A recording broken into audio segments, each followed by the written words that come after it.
Welcome back, everyone, to another new episode of Grow Your Path to Wellness.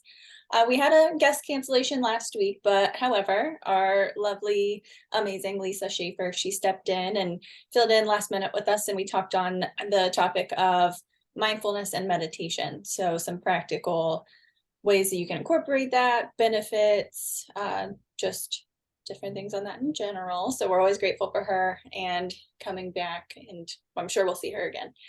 This week, we welcome a colleague of mine that I connected with whenever I had started early on in my private practice journey, and we're excited to have her. We have Annie King with us. She's a little bio here for us that's helpful. Yeah, she's a licensed professional clinical counselor in Chillicothe, Ohio. She's married to Kurt, who is a retired pastor. They have 4 amazing adult children. Annie spent over 30 years in ministry as a pastor's wife. So she grew up in the church and was active in campus ministry in college and became a pastor's wife at the age of 20. She's in the middle of her deconstruction journey, and her journey began over 20 years ago as her children grew, and she feels like she changed with them. So her husband's retirement has helped give her some space and freedom to explore her faith. So she's growing and learning, sorting through her beliefs and as they emerge, and she's also letting go of some beliefs that no longer serve her. Why we wanted to mention, and we'll kind of reiterate this at the end of the podcast, but if anybody wants to follow along on her journey, she does a blog. That could be, we'll give the link and we'll put it in the show notes, but it's at annieking.substack.com. Thank you so much for being here, Annie. We appreciate you, your vulnerability, and all the things. Oh, well, thank you so much. It's an honor to be here. All right, Annie, I'm so thankful to meet you. So Kelsi was with me in my practice first starting out down there. So I remember when she mentioned like, hey, I sent out these letters and this other provider reached out to me, and I'm really excited because we don't have overlap with like the thing, she does something entirely different. So putting a face to that name is cool. So thanks for being here. Why is this topic today, the deconstructing a lifetime of faith? Why is that so important for you to speak on? Well, I would say for me, it's about authenticity. It's about, I played a role as a pastor's wife for a lot of years and really wasn't free to explore things. So I did that in private. But for me, it's also something that I hear a lot. It's, there's a lot of people writing about that. I've sat with people for the last 12 years who are really questioning some of the things they believed. And so I think it's important for so many people, particularly people who, the problem with a deconstruction, if you want to say, the problem with having doubts in the church is that if you have the doubts, then you're the one with the problem.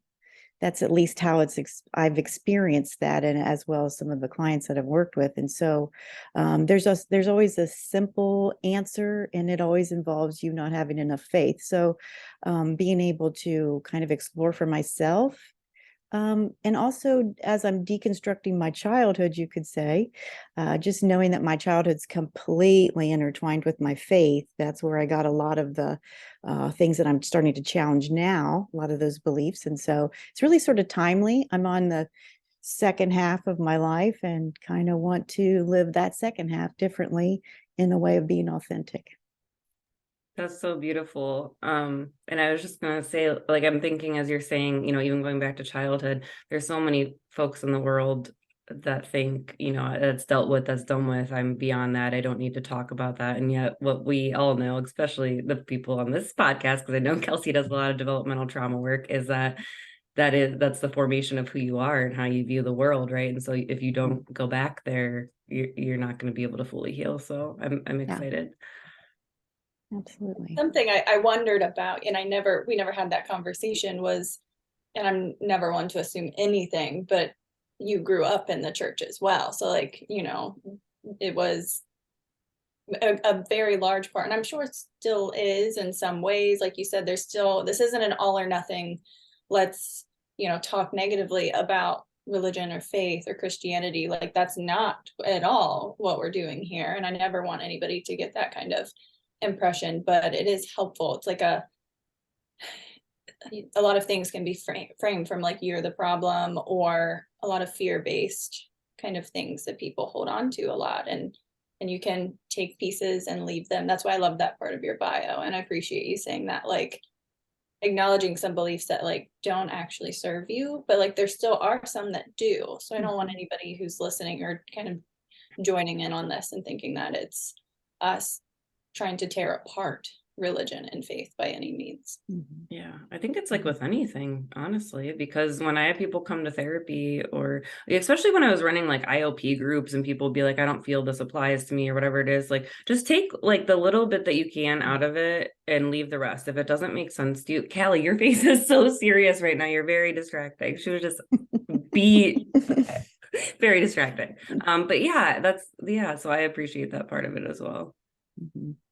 Well, a lot of mine, when people talk about like their religious trauma, I mean, I had some, but it was more of being a pastor's wife and seeing some of the ways that my husband was treated throughout the years. But most of my deconstruction, I think, I was part of the United Methodist Church, and the United Methodist Church at the time was wonderful because we were everything, and we could all get along, and we could all be worshiped together, but some could be very progressive and some could be very traditional, and it was okay until it wasn't. And as I don't know if you're familiar or follow the news, but the United Methodist Church is splitting. And so my problems with my faith have really, a lot of them have come by the messages and the things that I learned from my mother, who kind of expounded her kind of unhealthy faith with me. And I didn't challenge those. And so as I've talked to my husband about it, he's like, you thought that? You believed that? And so he's preaching sermons. I'm taking them through my lens. And we were busy and we had 4 kids and we didn't always talk about it. And I assumed he understood the same way I did. I think he understood or assumed I understood the same way he did. So really, we've had a lot of good conversations since he retired. And so I don't want to blame the church necessarily. I can blame Christian radio. I can blame a lot of the things that I listened to, maybe that were taking me and were agreeing with the things that I learned as a child. Do you feel like the vibe I get, because I didn't grow up in a church, so I was so excited to have this conversation with you. You feel like it was very subjective, or like how your mother versus your husband, like how people perceive and interpret and manifest the faith in their day-to-day life. So it's like what you were given was your mother's interpretation, and then like you said, you didn't question that, and then and now you're at the place, which kind of a good segue into our next point, like what does that deconstruction process look like for you as far as the perceptions that you were handed to you? I think the first word I would say is doubt. Giving room for doubt. Anne Lamott said a long time ago, and I think someone else said it, but I give her credit, was that doubt isn't the opposite of faith. Certainty is the opposite of faith. Because if we have faith, then we don't need certainty. Certainty is not the opposite there. Like, we're just certain of things. We don't really need faith, right? But if we have doubts, we do need faith. And so that kind of understanding of that has sort of helped me to explore my doubts. I think so. That for me is the first step, was to just acknowledge that I had some doubts, because I ended up using my doubts as a way to shame myself, because everyone else is getting this, Annie. Why aren't you getting it? What's wrong with you? I was literally getting ready to say the word. I didn't mean to cut you off here, but I had a question lingering in the back of my mind and you just answered it, but I still need to say it out loud. I was like, as soon as, was it portrayed to you like, if you have doubts, then that means you don't have faith. Like doubt was not allowed to exist. No independent thought. No. As you're talking, it feels so, this just may sound interesting, but I just have the sense of knowing with some things, and that's what I feel like the certainty is. Like in certain things in my life as they come about, and maybe it's instinct or gut or what it is, but it's just a knowing, and I just feel very clear on whatever that is. So that was something that came to mind. But then also, yeah, the room for no independent thought about your experience. I mean, we're what's the word I'm trying to say? Intersectional beings, right? Like we have so many different aspects to us as humanity, and we're unable to explore that when you're in such a structured, this is the way type environment. Yeah, and I think the shame that goes along with that is probably the most damaging. And I don't know if I need to, I don't know, I'm not placing blame on the church necessarily. I know that this is the way I felt it. Right. I just felt it that way. The other thing that I felt or I believed was that my gut, this is going to sound crazy, so just hang with me, was the flesh. You know, in scripture, we talk about the spirit versus the flesh, and not to be in the flesh, but to be in the spirit. And so anytime that I had a gut reaction, I assumed it was evil, wrong, bad. So I taught myself to never trust myself, to never trust my emotion, never trust my feeling, never trust my gut. And so that's been part of my authenticity journey. I'm an Enneagram 1, and that's part of the gut triad. And so I've really had to explore, what is my gut saying? And then give it room and give it space, because before I shut it down as that must be from Satan. I don't know. That's how it felt. And when I talked to Kurt about this, he's like, what? You know, he didn't have that same experience. He could trust his gut and trust God. But for me, my gut became the flesh, and the flesh was inherently bad. So I couldn't trust myself. I'm intrigued. Sorry. Just a quick question. At what point did you start? Was there a lot of loneliness for you? Yes. I'll ask that first. Like it's at the start. Maybe now I don't know that, but I guess at what point did you start kind of trickling things out, or like talking to your husband about them and getting his perspective? Was that like kind of along the way, or did you just, come, like, what point on that journey for you were you like, can I say this out loud to somebody else that I feel safe saying it out loud to? I did a little bit of that for early on, like I would say 20 years ago when I really started. That's when I went back to school. Interestingly enough, I went to a very conservative Christian seminary, and that's where that's where my faith just really went liberal, which is funny because they just taught me how to think, and they taught me how to be critical, and they taught me how to and because it was very clinical. Our program was clinical, so I had to learn psychology, and I had to learn theology, and it was my responsibility to integrate them. So they didn't tell us how to integrate, they taught us how to integrate. And so we all had a different journey there, and that was okay. And so it was really, Kurt's like, you're the only person in the world that could go to a seminary and become more liberal. And I was like, I don't know why, but that's because I think they gave me permission to explore. I mean, I wrote this great paper called Our God is a Humanist, because I loved humanist theory, and that didn't go over real well, and I didn't get a real good grade on it. I don't think I proved my point as well as I could have, but so I think that's been part of my journey. That's when I first really started to question. And our youngest son, we both knew at age 2 was gay. I know that sounds maybe weird. Some parents would understand that, some wouldn't, but we knew, but we never talked about it. I didn't know Kurt knew until our son came out at age 16. And, but we had both been bracing ourselves for that, but not together, because I was afraid that would make it hard for him, because he was part of the church structure, the more conservative side. He's always been way more conservative than me. I've always been way more liberal. We've always joked and said we cancel each other out at the polls. That's just how we roll, and it's always been okay. But I never wanted to make life harder for him. So I did spend a lot of time in loneliness, because I didn't want him to have to figure out how to take care of me while he was trying to do his work. And now that seems kind of silly, but at the time I took my role as pastor's wife, supporting your pastor, doing everything I can to help him, as so serious that I really didn't share a lot of things. I think I could have been helped a lot sooner had I. Annie, I'm so intrigued, like all of these insight, this journey for you has had to be so like life altering. we only have so much time, and I feel like this could be a whole series. We say that quite often.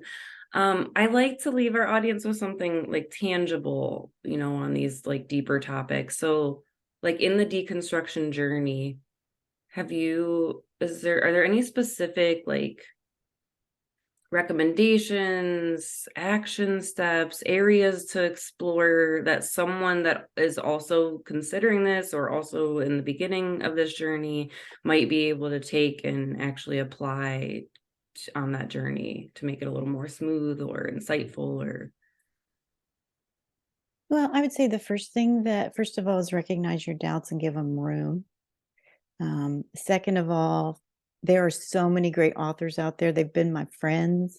I've read books I love Brian McLaren. He's been my guide since 2004. I've read most of his books. I own most of his books. I just think he's been so helpful. So kind of find some authors. I've got just myriads of authors. Journaling to kind of walk through those feelings, give yourself permission, learn to listen to your body, listen to your gut, listen to your heart, listen to all those things that are part of you. But I say the best way to do it is to start with 3 simple words. I don't know. And to give yourself permission to be in the I don't know. Now, in Christian circles, we can call that wishy-washy or lukewarm. But at the risk of being either of those things, that's where I started with I don't know. My husband and I have a mantra that we've said from the beginning of ministry, which is, if I'm going to err, I err on the side of compassion. And that has been what has guided us through all of our ministry. And it's certainly what has guided me through this. I think where I first initially landed was with the LGBTQ community. There are affirming churches, there are welcoming church congregations. We were never a part of those because my husband's more conservative. But I decided I don't have to decide. I don't have to. Maybe he does. He has to take a stance, but I don't have to. And that's where I started, was just giving myself some room. And I sort of felt like, if I end up in heaven when I die and God says to me, listen, you were too welcoming, I can live with that. If I end up in heaven and God says to me, you kept out some of my precious children, I can't live with that. So I just decided to not decide and to start and to just love people. And I think that was a really good help for me to prepare for when my son came out as gay. My oldest is transgendered. She was a very manly boy who played football all through school, very tough, liked all those kinds of things, no indication. But she had her own journey, and she kind of started as gay and then went to bi, and eventually she has fully transitioned into Kaylee. And she has been so gracious and so good to me. Makes me cry because I know how precious she's been and given me room to ask questions, room for me to have doubts. And we are closer today than ever. And so I find myself in a place where I can't go back to those old thoughts because they don't work with my family. My family is wonderful and challenging, and I love them all, but it's been a challenge. And so for me, I would say stay open, read things you don't agree with, follow people on Twitter or Instagram you do not agree with. Listen with compassion. Once we start to judge, we don't have the ability to hear anymore. So we have to stay open enough to listen. So challenge yourself and make room for all the people that God has placed in our lives. This was a thought I had earlier and I forgot I had it because I had other ones too at the same time, but we talk about this often, like living a life that's in alignment with your values. And so it seems like that has been part of your journey too, is figuring out what you actually value and then living unapologetically in alignment with those. Mm-hmm. I think I appreciate you saying that. I would say that I'm still very timid. I do see most of my clientele has been based in the church because Christians want to see a Christian, so they come to me. And so I do feel like I'm more of a bridge than the person on the front lines. I'm more of a person that can say, okay, you just found out your child's gay. Let me help you. Let me help you with that. Let's talk through that. Let's talk about how your faith intersects with that. And I can have those kinds of conversations because I have such a background in faith, that I can come to that with some, maybe even some authority, but also just some kindness and compassion. I'm going to making a new conjunction there. There you go. So Did you like if you would look back at a previous version of you, I don't know how long ago, but just a previous version of you, would you imagine that you would be here? And even it sounds like even a little bit in your practice, like it's shifting and evolving, like you as a person, and it will, because what we do for a living, we're humans, right? We're humans working with other humans. Like we're not robots, and right. we're always evolving. But I don't know if that's a cliche question, but if you know, the things that you would tell previous you as a professional and present just you as a human now, I bet looks very different, but in such a good way. I would agree with you there on that. I think for a long time I've been really embarrassed by my previous self, in the sense that, oh my goodness, Anna, why did you not know these things and whatever? But now I think I read somewhere, and I really have hung on to this. It says, if you look back on your past self and you're embarrassed, it means you grew. And so I can definitely see my growth. It has, it's evolved in such a way that some of the people that I used to be close with, I'm not close with anymore. So that it has brought with it some sadness and some grieving. I was going to ask that, but I didn't know how much you were comfortable speaking on that, but because this does, get out there a little bit, but like whenever we evolve as people, very often when we look externally, kind of back to what Amanda says, if we're living, in alignment with our own values and those things are evolving, I'm still prioritizing those things, but maybe other people, I'm realizing my new self and my beliefs that that I have now aren't aligning with people that are presently in my life. So then some relationships no longer, not just the beliefs, but relationships or activities that I was engaging in or whatever, those things start to not serve the same purpose as well. So I wondered, if your social or support circle started to look different.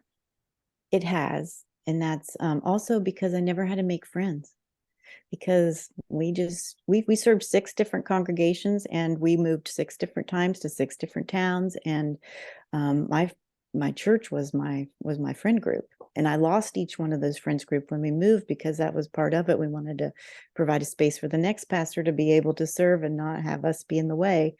And so my dearest friends, I have a few that can still go with me where I am, but most of them, honestly, that just it's kind of a block between us now. So it's kind of exploring, what does having friendships in my 50s look like with people who are a little more like-minded. I'm always comfortable to be with people who don't think like me, because that's most of my world. But I think that's the joy and a longing I have for the future. I have this kind of like bringing this full circle back to loneliness. I often find myself telling clients, because when you start to live in alignment with your values, and it's like you said before about not being able to trust your gut, because not being able to trust yourself or your body.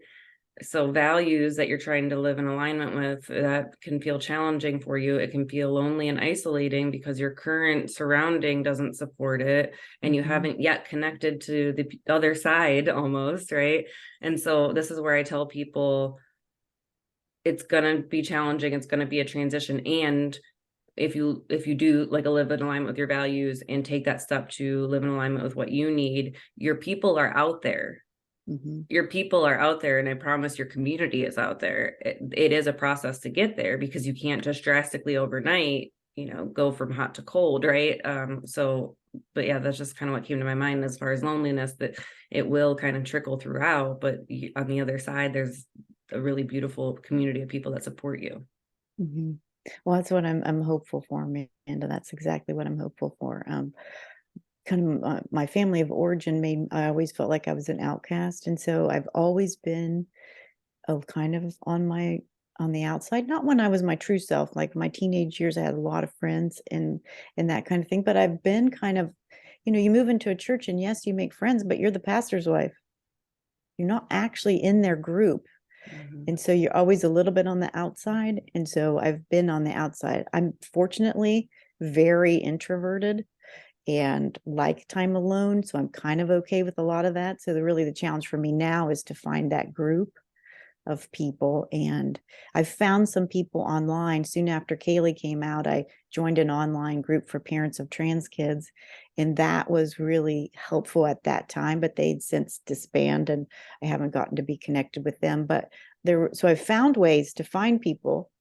And a lot of times, honestly, my authors have been, and then my journal has been a place for me to find some, I don't know, solace and not to feel so alone. But being and you both know as therapists, it's probably the most lonely job you can do because everybody I meet who I could be friends with, I know confidentially, and that I can't be friends with them. Nor can you talk about all the now I things can't talk about it either. So it's like it can be very especially in private practice. It can be very lonely if you don't have a community. Pretty lonely. Fortunately, my husband's my best friend, and we do have so much fun together. But yes, that's been a challenge, is the loneliness. Absolutely. And I have to speak, I might have said this during the intro, but I love your newsletter blog. I forget exactly what you're calling it. I get it. I signed up for it and I read every single one and it is so good. Thank you so much for putting those out. And there'll be concepts in there, like the most recent one you did, and we're running out of time, but I remember you talking about something about the difference between, if you don't understand something, then you'll judge it. It's like working on developing and just trying to understand something, and how much that helps with judgment or shame and things like that. So, but do you have, like, we're running low on time, but do you have any, like, some of your top resources or authors or book titles, just maybe like your top, 3 or 4 that you don't mind kind of throwing out there for listeners? Well, Rachel, I don't know if you're familiar with Rachel Held Evans. She died of the flu a few years ago. She was a young woman who was wonderful. And I got on her bandwagon just a year before she died, but I still love her. She did so much questioning and so much doubt, and it got her into all kinds of trouble. And I love that. And so Rachel Held Evans, like I said, Brian D. McLaren, he's written literally dozens of books and they're all really good. His most recent is Do I Stay Christian? Where he gives the first 10 chapters of why not to stay Christian. The second 10 chapters are why to stay Christian. But the last 10 chapters are how to be a good human. And I sort of love that. But I love him. He's a good resource. I'd say Diana Butler Bass, Peter Eanes, Sarah Bessey. There's just, the list goes on. But once you start with one, you'll get introduced to another because they all know each other. Oh, I appreciate you. I think we said, where you can sign up for your newsletter, but yeah, so it was annieking.substack.com, right? And, but thank you so much for the resources and your vulnerability and sharing. Like, the journey will continue after we speak today, but I look forward to catching up with you ongoing in the future as you move through that. Well, thank you. I think it's really awesome that you're willing to be transparent and vulnerable, and it's such an example, for our clients. There's this you go to school and you're like you're terrified to say that, like, you live in the same community, or like some people go as far as to not wear their wedding ring, which is strange to me. All sorts of things to cover up like who we are as human beings outside of the therapy room, which is, so strange. So I appreciate that you're willing to kind of push those boundaries and show, hey, I'm an authentic human just like you. And that's so needed in our space. If you are willing, Annie, like to email those books and titles, because I know for some people, like, trying to listen and write them down might be a little, but I can even link them. Like, if you send that information, I can put them right in the show notes for people. And then we'll definitely put the link for your blog. So make sure you go on there. I just did it as we were talking. It was so easy. I just put the website in and it was the first thing that came up, and you put your email in and you're there. So I'm excited to read that. And please feel free if you want to come back and share more of your journey later on, or share on another topic that you're passionate about. We'd love to have you. Well, thank you so much. It's been a joy to be with you. I appreciate both of you very much. And for our community, thank you so much for listening. Don't forget to subscribe, turn on your notifications so you know when the latest episode comes. We publish new episodes every 2 weeks on Sundays. So we are looking forward to welcoming Nick Angelis back next week.